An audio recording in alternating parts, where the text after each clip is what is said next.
India has a record of rescuing foreign nationals from conflict zones, but it seems that India's generosity and its humane nature is on its finest display when it rescues or helps the citizens of those nations who have fought wars against India and are even considered by some as India's enemies.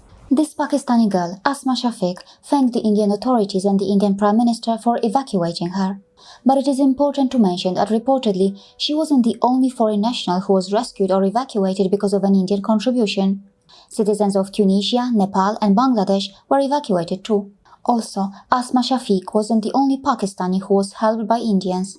ANI had earlier reported that a Pakistani student, Misha Arshad, who appeared very upset with the Pakistani embassy, took a bus ride arranged by the Indian embassy, and according to her, she was the only Pakistani in a bus full of Indian students. As per ANI, slamming the behavior of the Pakistani embassy, she said they did nothing to help them evacuate. There were also media reports claiming that there were Pakistani and Turkish nationals in Ukraine who used the Indian flag, which helped them in their safe evacuation.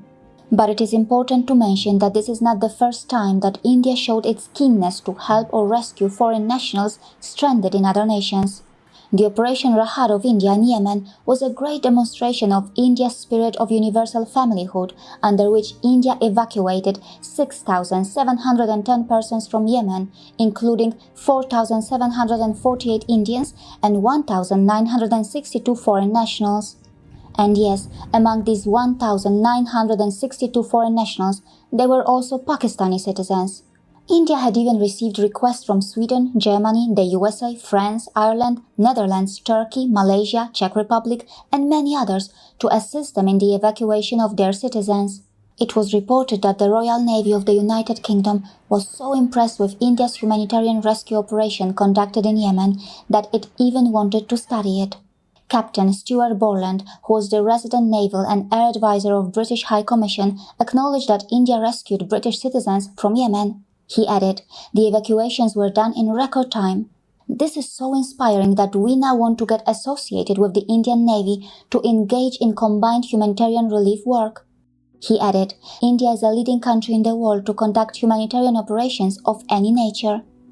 May it be earthquake or other natural disasters, the Indian forces are quick to reach and provide relief." Well, statements like these aren't very surprising, as India has a tremendous record of evacuating an estimated 170,000 Indians stranded in Kuwait, an effort which has even been referred to as the single largest incident of civilian airlift in world history.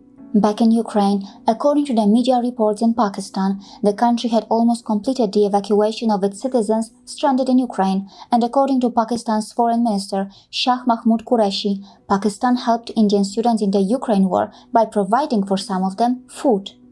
There were also reports that a Pakistani, Moazzam Khan, with his bus tour operator business in Ukraine, charged only $20 to $25 to drive many Indians, while many Ukrainian bus drivers raised the price of bus tickets to $250 per Indian student.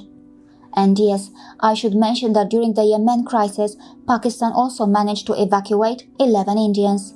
The proportion or numbers may be more or less, but there are always good and bad sides in all nations. Similarly, there may be Ukrainians who have hurt Indians, but then many Ukrainians and Ukrainian soldiers have also helped many stranded Indians. No matter who or where they are, we should encourage and thank anyone who stands for humanity. See you again.